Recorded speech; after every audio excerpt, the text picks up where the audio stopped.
eu vou falar pra vocês, vai ser um dia difícil pra mim aqui, perdi um amigo. Mas vamos no astral que Gilson queria, que já fez esse programa por tantos anos. No final do SBT hoje, Esporte, a gente vai fazer uma homenagem pro meu querido amigo Gilson Ricardo. Vamos começar com o Flamengo. Hoje, com o maior amor, eu vou começar com o Flamengo por conta de Gilson Ricardo, um grande rubro-negro, com 4 gols da dupla aí, Gabi e Pedro. O Flamengo goleou o Nova Iguaçu no Carioca. Roda a VT.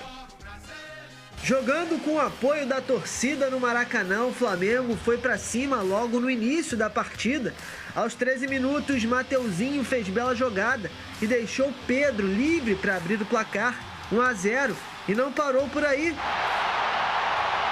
Everton Cebolinha cobrou falta e Fabrício Bruno cabeceou para ampliar. A situação do Nova Iguaçu ficou ainda pior no final do primeiro tempo. Matheus Alves fez falta dura em Marinho e foi expulso após receber o segundo amarelo. Com um a mais, o Fla foi ainda mais dominante no segundo tempo. Mateuzinho ajeitou para Gabigol, que chutou forte e estufou as redes. Pouco depois, mais um do camisa 10, após belo cruzamento de Felipe Luiz. Não perde a conta, hein? 4-0. E ainda deu tempo de Arrascaeta cobrar falta na medida para Pedro marcar mais um. Dia inspirado da dupla de ataque rubro-negra. Final, Flamengo 5, Nova Iguaçu 0. O próximo confronto do rubro-negro será nesta terça, contra o Bangu em Volta Redonda. Boa tarde, Lucas Pedrosa, Vene Casagrande. Vene, a estreia de Felipe Luiz, né, nessa temporada. E para uma entrevista ao canal Bandeirantes, ele até falou que agradece muito ao departamento médico do Flamengo. Justo, agradecimento justo. Ele também disse que terminou o jogo muito cansado, né? Que ele foi falar sobre a partida muito cansado.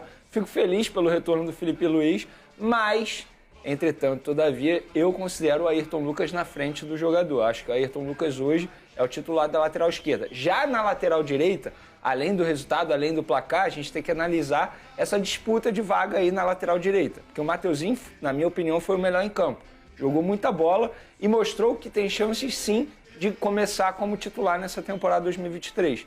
Não é o Varela, como muita gente imaginava que fosse ser. Eu acho que essa é a única dúvida hoje que o Vitor Pereira tem para montar o time titular. E um cenário parecido aconteceu, Pedrosa, na última temporada, em relação à chegada do Vidal e a titularidade do João Gomes. O Vidal, que é um cara, né, altamente experiente, o João nem se aperreou. A vaga era dele, chegou até o final da temporada como titular e o Mateuzinho teve essa oportunidade e já agarrou. Como o Venez falou, eu concordo, o melhor em campo. O moleque mostrou assim, ó, Varela foi contratado para isso, mas eu tô aqui.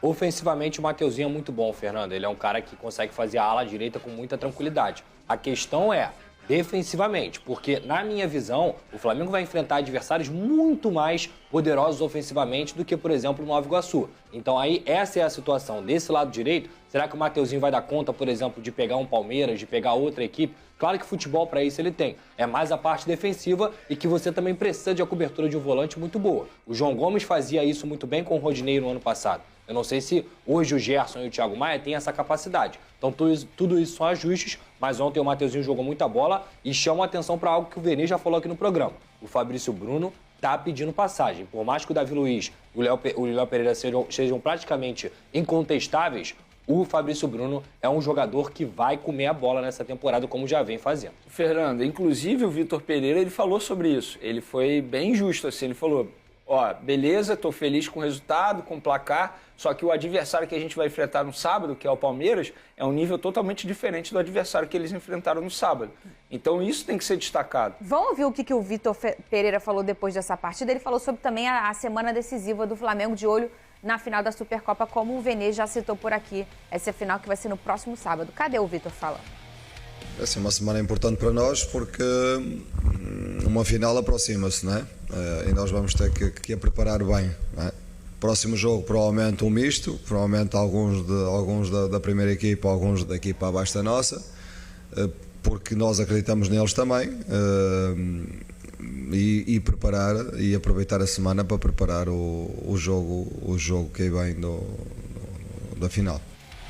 Ele tá usando o Carioca naturalmente para se preparar para essa primeira final do Flamengo na temporada, né, Pedrosa? Perfeito, eu acho que ele tem que fazer isso mesmo. E não só preparar o time titular, ontem foi um time muito mesclado, digamos assim, mas também potencializar o banco de reservas. Porque o banco de reservas ganha jogo. E uma boa, talvez, não vou dizer surpresa, mas uma boa notícia é que ontem o Everton Cebolinha conseguiu fazer uma boa partida. Ele é um cara que pode ser extremamente decisivo quando solicitado vindo do banco de reserva. Tá engrenando, né? Tá engrenando, perfeito. Vene, falar em time titular, não é informação, não é drone, nem peguem suas canetas aí, jornalistas das outras emissoras. A sua opinião para encontrar o Palmeiras nessa Supercopa, qual, na sua opinião, deve ser o time titular? Na minha opinião, Isso. vamos lá, Santos no gol, Não obviamente. o que você acha. Não o que eu acho. Não o que você queria, o que você acha que será. O que eu acho que vai acontecer. Isso. O que eu acho que vai acontecer ou o que eu O que quero? você acha que vai acontecer. O que eu acho que vai acontecer. Santos no gol, Varela na lateral direita, Davi Luiz, Léo Pereira, Ayrton Lucas, Thiago Maia, Gerson, Arrascaeta, Everton Ribeiro, Pedro e Gabigol. Eu acho que isso vai acontecer. Você acha? Não que eu não me importe, meu amigo, com a sua opinião. Não. Se você quiser falar o que você queria, O que eu queria, Ah. eu daria chance ao Fabrício Bruno, no lugar do Léo Pereira. Só mexeria na zaga, então. Eu só mexeria nisso. E eu deixaria o Varela também. A nossa enquete, inclusive, é sobre isso. @SBT Rio, segue a gente lá no Twitter. Enche a tela com a nossa enquete. Quem deve ser o titular da lateral direita do Flamengo na final da Supercopa contra o Palmeiras? Você falou que provavelmente vai ser o Varela, né? Vocês citaram como o Mateuzinho jogou na partida de ontem. Você achou que ele jogou bem também. Muito Falou bem, do Cebolinha, mas também do Mateuzinho. A galera tá achando que vai ser o Mateuzinho. Eu posso justificar por que eu acho que vai ser o Varela? Por quê? Porque o Palmeiras ele utiliza muito as pontas para poder atacar o adversário. Se a gente for analisar, a parte ofensiva do Palmeiras é muito forte. E são jogadores rápidos. E o Varela, a parte defensiva do Varela é melhor do que a parte defensiva do Mateuzinho. Então eu acho que vai ser uma estratégia. Aqui agora, eu vou frisar mais uma vez. O João Gomes jogava do lado direito. Sim. Ele cobria o Rodinei de uma maneira que hoje o Gerson não tem essa capacidade defensiva. Muito menos o Thiago Maia. O Gerson é um Muito pelo pé canhoto, né? E o Thiago Maia joga na esquerda, então é outra posição. O Gerson é um cracaço de bola. Só que o Gerson não tem as condições físicas para fazer o que o João Gomes fazia. Então hoje, para pegar um Palmeiras, eu acho que o Varela é mais pronto defensivamente também. E esse jogo aí deve ter sido o último do time titular do Flamengo, dos jogadores principais, antes da final. Porque amanhã tem jogo do Flamengo, mas a ideia da comissão técnica é levar a garotada, que jogou contra o Audax. E aí levar a garotada, ou seja, já poupando, pensando na final de sábado contra o Palmeiras. Daqui a pouco tem é uma bomba, é isso? Cadê o balde de bomba, DJ Careca? Sabe sim, deixa de ser sonso, Venê. Sobre o Rossi. Deixa de ser sonso. Tem? O Rossi... Não é pra falar agora. Tá bom. O João Kleber ligou. Cadê o João Kleber? Daqui a pouco. Vamos segurar essa audiência. Tava com saudade pelo amor disso. de Deus. Daqui a pouco o Venê vai falar. Ele tá rindo, mas é sério. Para de rir pra o pessoal ficar nervoso. Tá bom. É muito sério. Ele vai trazer o drone dele, tá? Vocês já ficam com a caneta na mão. A gente hoje em dia, eu queria até mandar um beijo para todos os colegas que sempre nos drones de vocês colocam o nome de vocês, porque os meninos trabalham, gente, muito para descobrir os troços. Vocês sabem também, vocês trabalham com a gente. Os meninos demoram muito para descobrir o troço. Aí é bom você botar segundo o Lucas Pedrosa. Do SBT. Do SBT. Venê Casagrande. É sempre bom, né? Falar em Lucas Pedrosa, no último desafio em solo americano, o Vasco venceu. Vamos bater palma pro Vasco. Ai, gente, que maravilha. Venceu o Inter Miami. Foram só passear, né? Alguma coisa eles tinham que fazer. 3-0. Para com isso, DJ Careca. A pressa aí, botando aleluia pro Vasco vencendo. Os gols do Vasco foram marcados por Nenê, Alex Teixeira e Figueiredo. O elenco vascaíno já retornou aí ao Brasil. Agora tem com foco aí a disputa do Campeonato Carioca, né, Pedrosa? O próximo desafio do Vasco é contra a Portuguesa na quarta. Agora com força total aí, força máxima no Carioca, ou ainda vai ficar provavelmente os jogadores que foram fazer essa viagem para os Estados Unidos já vão estar à disposição para a partida contra a Portuguesa, se eu não me engano. Isso aí. Destaque positivo, o Mita, lateral direito, jogou muito bem, é uma baita contratação para o Vasco da Gama. Só tem 2 jogos, Pedrosa, aí eu tenho que analisar qual é a carreira dele. A carreira do cara é um jogador de Copa do Mundo, campeão com o Nacional do Uruguai, no Campeonato Uruguai, que chegou muito bem para o Vasco da Gama. Acho que pode ser uma arma muito importante, porque esse lado direito também tem um Orelhano, que é uma grande contratação do Vasco, mas que não jogou esse jogo por dores musculares. No lado esquerdo, o Piton fez uma partida melhor também. O Pedro Raul não foi tão bem, mas nada me preocupa, porque é um jogador que claramente vai mudar o patamar do Vasco da Gama em relação ao ataque. E ele não começou com o Figueiredo, né? Então, o Maurício Barbieri, ele começou a temporada colocando o Figueiredo de segundo volante. Jogou assim no primeiro jogo, fez um jogo razoável. No segundo jogo, ele foi pro banco, porque o Jair entrou. O Jair é titular com o pé nas costas do Vasco. Não sai mais desse jogo. Não sai mais, extremamente qualificado. O Figueiredo depois entrou como volante, como ponta, e foi recuado para volante. Entrou, fez o gol, é um cara muito importante que, na minha opinião, independentemente da posição, tem que ser titular também do Vasco da Gama. E o outro ponto, na minha visão, negativo, é a zaga. A zaga do Vasco tem que ser feita com contratações. O Vasco não pode nem confiar plenamente no Léo e muito menos no Miranda. E não pode ter um só, né? Não mas pode. tem um Bambu, cara. Não, o Bambu, Gente, então... pelo amor de Deus, eu não tô com Gente, maturidade tá bom. pra ficar conversando Tá sobre bom. isso. O Vasco tem que fazer pelo menos 2 contratações para zagueiros titulares. Você com essa voz aí... Deixa eu ver. Foi o final de semana. Só um instantinho. Ou foi o Bambu? O Bambu não. Deixa eu perguntar uma coisa, amigo. Só um instantinho, pessoal de casa. Só que tá só... Tô vendo que tu tá rateando. O que você fez no final de semana? Cara, ó, primeiro, eu trabalhei no sábado nesse jogo aí. Eu assisti pela Casa TV. 3 horas ao vivo direto aí nesse jogo. vi, muito e aí bem, você cansa, como né? sempre, claro. E eu acredito que essa troca de ar-condicionado calor faça a diferença. Mas eu também fui aproveitar minha vida no sábado, né? Entendeu? Não é culpa do Sereno, não. É culpa do ar-condicionado do SBT. Renê, você foi muito bem nessa. A gente tem que ouvir. É igual aquela pessoa que come mal pra caramba no final de semana, aí vai fazer exame, pô, colesterol alto, deve ter sido os 5 ovos que eu comi. Tem muita não, gente... pô, foi a pizza que você comeu, Não, tem muita pô. gente que fala assim, velho. Bebeu no dia seguinte, aí comeu um pastelzinho no dia. Ai, Foi o pastel. Pô, cara. Foi o pastel. Pô, aquele amendoim tava aquele legal. pastel. Eu tava assistindo pela a Casé TV, bela transmissão, um beijo pessoal da Casé TV. Vocês todos, antes, no pré-jogo, deixaram uma lacuna ao lado do Léo. No time que vocês queriam pra temporada. Todos vocês, Juninho, Casimiro, você, o Luizinho, todos deixaram uma lacuna ali no Léo, ao lado do Léo. Porque o Vasco precisa urgentemente de um novo de um zagueiro, né, Pedrosa? E assim, o Léo é muito bom jogador, tá? Mas ele não é o cara que vai dominar a zaga. Ele precisa de um companheiro do lado dele que faça essa função pra fazer o Léo crescer também. Então eu acho que isso é urgente no Vasco da Gama, além também de pontas. Agora, os pontas do Vasco precisam melhorar. Não sei se o Pedrosa vai concordar comigo, mas essa situação envolvendo o Figueiredo, uma hora joga de volante, uma outra hora joga de ponta, eu acho que isso tem que ser definido. Qual é a posição do Figueiredo na temporada? E vocês lembram que Porque isso é ruim para o jogador, ele não vai se adaptar. Ô, Venê, você lembra que a gente passou a temporada toda pedindo o Figueiredo perto do gol, porque Sim, o Pedrosa trouxe centroavante. que na base ele jogava bem assim. E o menino, gente pedindo, gente, bota o bichinho perto do gol, o bichinho joga bem ali. E aí ele acabou se adaptando, fazendo belos gols, mesmo mais distante. Foi muito importante pro Vasco na temporada. E então, cada vez, daqui a pouco o Figueiredo vai pro gol. O Jorginho botou ele de lateral. Essa vaga de zagueiro que tá faltando, daqui a pouco a gente tá vendo o Figueiredo Sabe por quê? Olha só, a gente tá falando de 2 posições que são diferentes. Você jogar de volante, primeiro, segundo volante, é totalmente diferente de você jogar de um atacante aberto.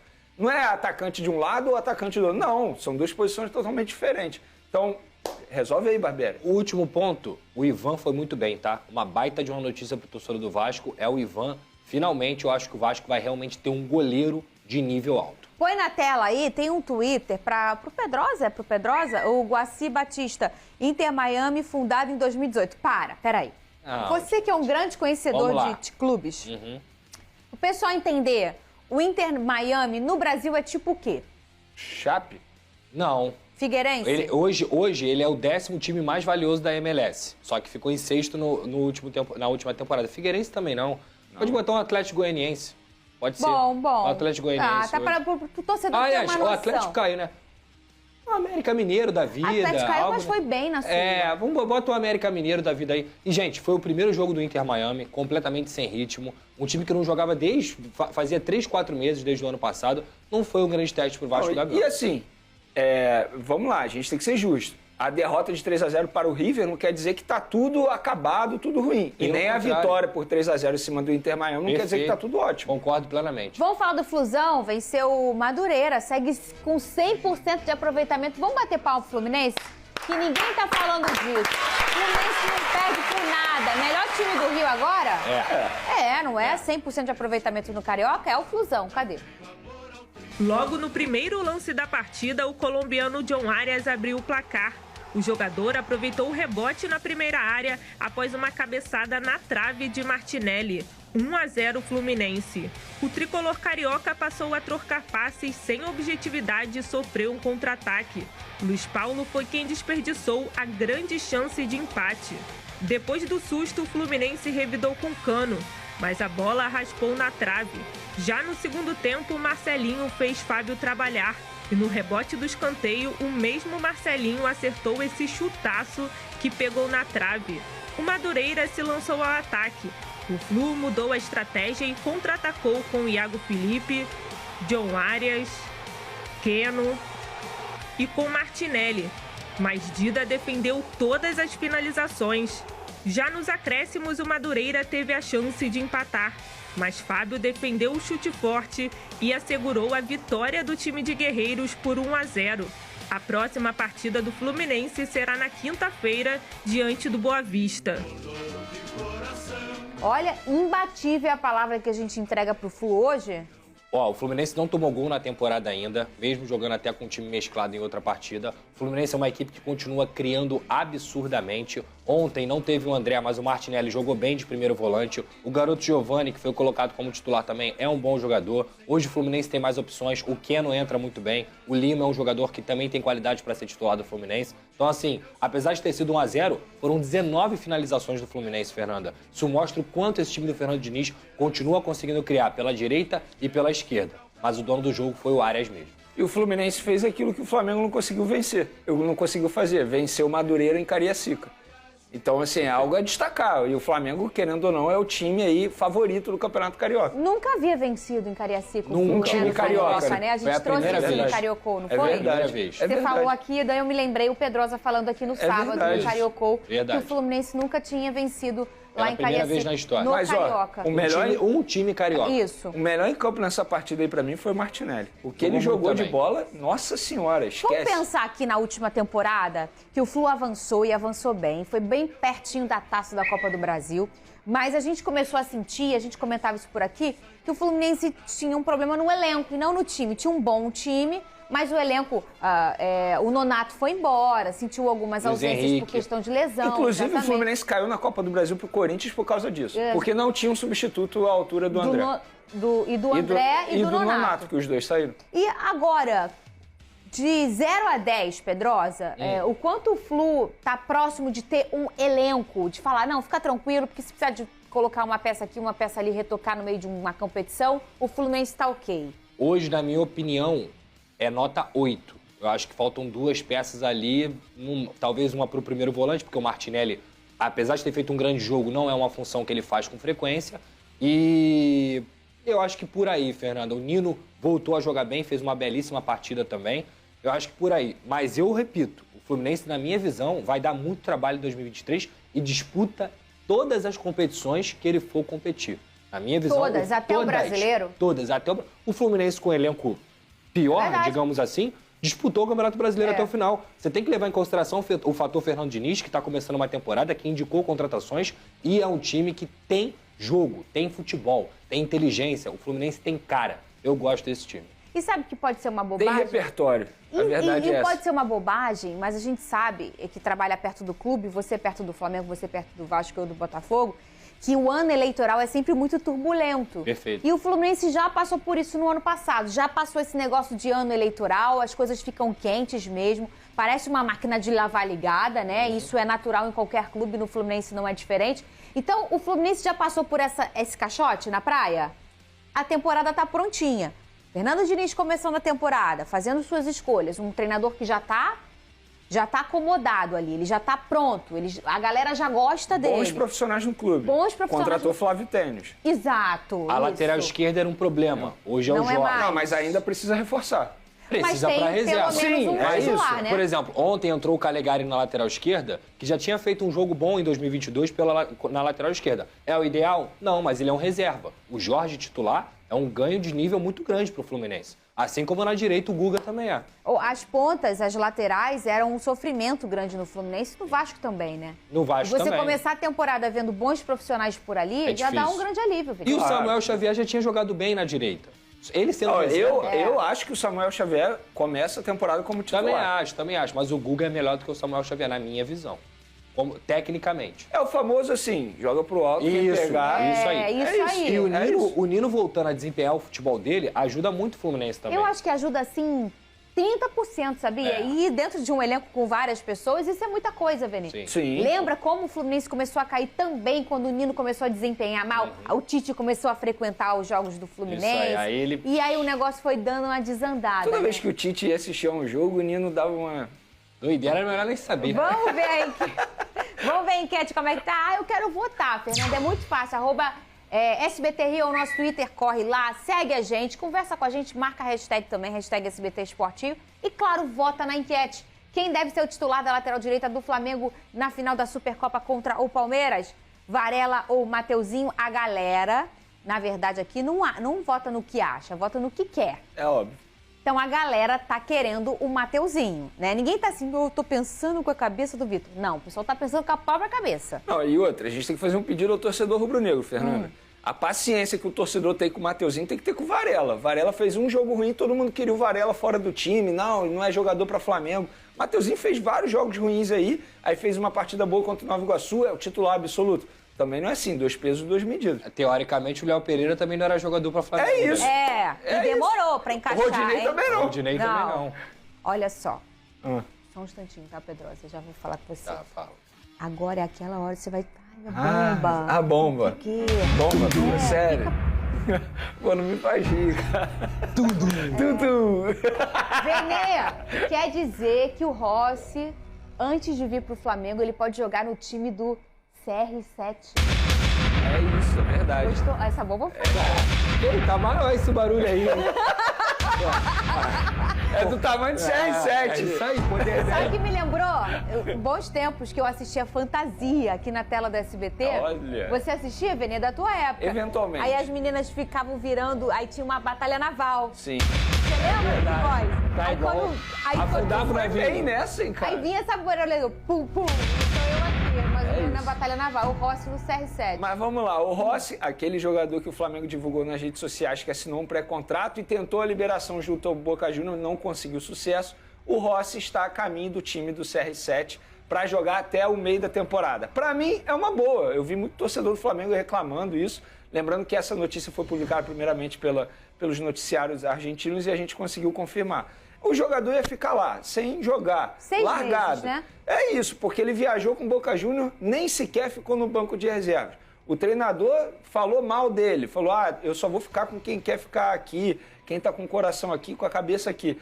Então ele vai para o time do CR7, não é um futebol tão competitivo, joga, continua atuando, não fica sem ritmo de jogo e no meio da temporada ele vem pro Flamengo. Uma estratégia física.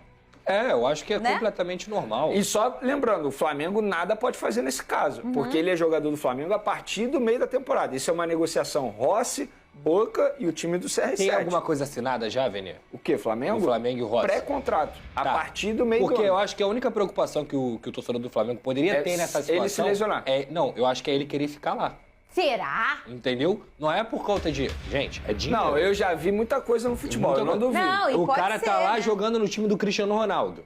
Tá ganhando muito, a porque não ganha visibilidade pouco vai lá. ficar grandona agora. Vai que ele gosta da vida lá na Arábia, entendeu? Então, essa possibilidade existe. Tomara que não, porque o Flamengo, competitivamente, é muito melhor do que o Al-Nassr. O Al-Ahly, né? Sei lá, uau. É o time do Uau. CR7, cara. Time do CR7. Boa, cara, você foi bem. Por que eu tava falando time do CR7 Cara, aqui? você foi bem nessa. Então, assim, Eu também nunca sei se é o Al-Nassr, Al-Nassr, Al-Nassr, não sei o quê. É Al-Nassr. Al-Nassr, né? É Al-Nassr. E olha, ele é cheio de personalidade. Al-Nassr. Cara, não consegui nem falar o nome do Sarabia aqui. É isso aí, Não, tá falava ligado. Até Renzo. porque o nome dele é Renzo. Falava Isso aí é Renzo, sobrenome. Eu nem sabia o que era Renzo. E é isso, E o mas de Boca resto- vai ganhar $1,5 milhão pelo empréstimo. Ficou bom pra todo mundo, viu? E eu acho, pra ser muito sincero, que o Santos vai continuar sendo titular É. desse time aí. Não, Eu sim, também acho. mas o Rossi ele chega pra ter um substituto. Agora altura, você né? abre É o teu isso. olho, hein? Você se acha que o Flamengo aí... O Real Madrid voltou a jogar bem, Veneza. Os merengues venceram o Atlético Bilbao por 2-0 com gols do Benzema, de Toni Kroos, e seguem na caça aí ao líder Barcelona no Campeonato Espanhol. Olha, Pedrosa! Eles já tinham conseguido uma virada importantíssima contra o Villarreal na Copa do Rei, que o Vini Júnior jogou muita bola também, foi 3-2. E aí agora conseguiram mais uma vitória fora de casa. Jogar contra o Atlético de Bilbao também é muito complicado, porque é um time muito tradicional do País Basco, lá da Espanha. Mas é uma equipe extremamente... é o Real Madrid, gente. É o maior clube do mundo. Você foi lá... Me impressionei. Viu, e assim, é o tipo de coisa que você nunca pode dar o Real Madrid como morto, como uma fase. O Ancelotti falou isso. Estão tirando o Real Madrid como se fosse qualquer time. O Real Madrid vai jogar todas as competições para vencer. Pedrosa, Dito isso, o Real Madrid pode esperar. A sua hora vai chegar. Escolhi o garoto. O garoto era maluco. Esquece! Vocês estão achando mesmo que o Vinícius Júnior vai ter coragem de fazer gol no Flamengo? Pedro, não, vai não. Avisa pra ele que o Flamengo precisa chegar primeiro na final do Mundial. Perfeito. Você sabia que você não vai direto pra final? Gente, tá tudo ajudando. O Michael saiu machucado lá. Se for o adversário do Flamengo, já não tem o Michael. Com todo respeito, não torci pra isso. Mas se machucou, aconteceu. E é verdade. E é o verdade. Michael, que era do Flamengo, exatamente. Ele tá no... Como é o Al dele? Al Hilal. Hilal. Ele tá no... Para com isso, Big Boy, senão eu vou repetir, eu vou virar meme. Não vou falar. Cara, eu acho que assim... o problema do Flamengo contra o Real Madrid é porque o Flamengo tá começando uma temporada. Eu também acho isso. O Real Madrid já tá no meio de uma temporada. Eu vi muita gente comemorando, ao contrário, falando, por ser começo de temporada é melhor para o Flamengo. Eu discordo. Não é mesmo. Pelo contrário, gente, pela fisicamente... Parte física, a parte física, claro. Olha só, você... olha, essas são imagens, para quem não vê, a gente conta do Michael chorando, porque ele saiu machucado no jogo do Al Hilal. O time em que ele faz parte, que vai ser um provável adversário do Flamengo no Mundial, Se passar pelo Casablanca. Então, se passar pelo Casablanca, vai encontrar e ele saiu chorando. Eu acho que no caso do Flamengo, não é só a questão física também, não. Tem a questão, fator novo treinador, gente. Perfeito, é isso que eu tô falando. Porque se fosse o Dorival Júnior, a gente saberia como o Flamengo... Mais que a física? Eu acho que mais que a física, sério? porque os jogadores ainda Gente, eu acho a física muito mais que treinador também. Só que Quais são os melhores jogos que a gente vê na temporada? Em junho e julho. Só que é um tiro curto. O Mundial, o Flamengo vai jogar 2 jogos, o máximo. Cara, os caras podem dar a vida ali fisicamente. É verdade. Agora, são 2 jogos porque tem disputa de terceiro lugar. Isso, o que eu tô falando ideia de jogo é muito mais difícil do que você treinar a parte física. Se não souber colocar asa no sapo, o sapo não voa. Sapo não voa. Vão beber água, são 2 litros por dia no mínimo. E a gente já volta.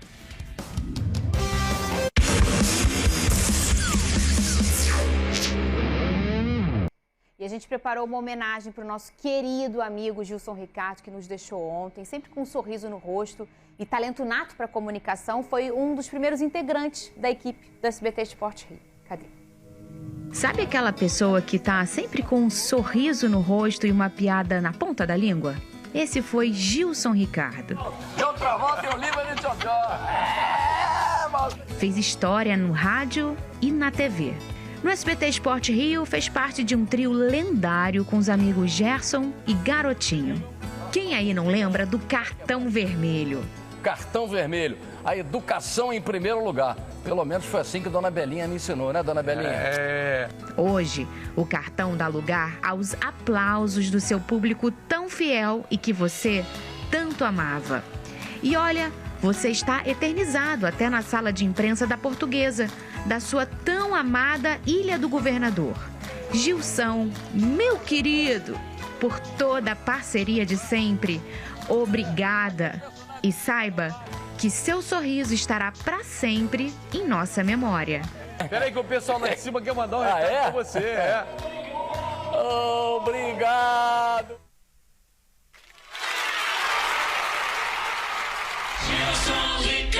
Ô, meu amigo, aquela última imagem ali do Gilson foi quando ele teve um AVC. A gente estava ao vivo junto. Ele estava falando, Fernando, não tô me sentindo bem, não tô me sentindo bem. Daí ele saiu do SBT pro hospital e estava tendo um AVC. E ele ficou um tempo fora. E quando voltou, foi uma bagunça, porque o Gilson era o cara com uma energia muito boa. Esse sorriso aí era o Gilson o tempo inteiro. Até quando ele estava reclamando de alguma coisa, o Gilson estava fazendo piada. Um grande amigo, há 10 anos atrás, em agosto, eu começava na TV aberta, eu era uma professora, não sabia nada de comunicação de televisão. E ele, o Gerson e o Garotinho me receberam de braços abertos, me ensinaram tanta coisa. E ele foi um grande professor também. Gilson Ricardo, grande amigo. Um beijo no coração da Marisa, da Mônica, de todos os filhos, de todos os netos. Vai abraçar e vai encontrar a Dona Belinha, grande mãe, de Gilson, que ele sempre falava com muito carinho dela. Pedrosa, tá sendo um dia muito difícil, é porque quando eu entro aqui, vocês sabem que a gente troca o chip, né? Mas a lágrima tá engarrafando aqui no olho, porque o Gilson era um cara muito querido. Olha, Fernanda, eu acho que a gente tem um privilégio de todo dia estar na casa das pessoas, principalmente na hora do almoço, que é uma hora sagrada. E a mesma coisa que as pessoas fazem comigo, com o Vene, contigo, que é ligar a TV para ver a gente, era o que eu fazia quando eu era adolescente, quando eu era criança. E foi assim durante a minha fase adulta também, para ver o Gilson Ricardo. Então, eu não conheci o Gilson pessoalmente, mas todas as referências que a gente tem dele é que era realmente uma pessoa maravilhosa, era um grande profissional também. Então, um abraço para a família, muita força para vocês, porque esse foi um cara muito especial dentro do jornalismo e dentro das pessoas que faziam parte também, como a gente faz da vida delas. Um grande rubro-negro, né, Vene? Inclusive, ele está sendo velado agora na sala, né, na sede da Gávea. Fernandinha, eu tive a educação na minha família de ouvir rádio. Eu cresci ouvindo rádio e eu ouvi o Gilson Ricardo até ontem. Eu tinha o ritual de cozinhar e botar na Rádio Tupi para poder ouvir a resenha do Gilson Ricardo com o Gerson. E o Gilson Ricardo, de fato, era um fenômeno. Eu vou sentir muita falta dele. E eu acho que a gente tem que falar, ô meu querido, que era o que ele mais falava, assim, e eu ria sozinho com a forma como ele comunicava com o povo, com a forma como ele falava com o povo na rádio, enfim, eu vou sentir muita saudade dele. Um abraço para a família, para todo mundo, que Deus conforte o coração de todos. Um grande comunicador, a Latinha perde muito, mudou o jeito de falar de futebol com muita alegria. Um grande amigo, os amigos choram e perdem esse cara de coração tão bom. Um beijo no coração da família e a gente se despede sem som.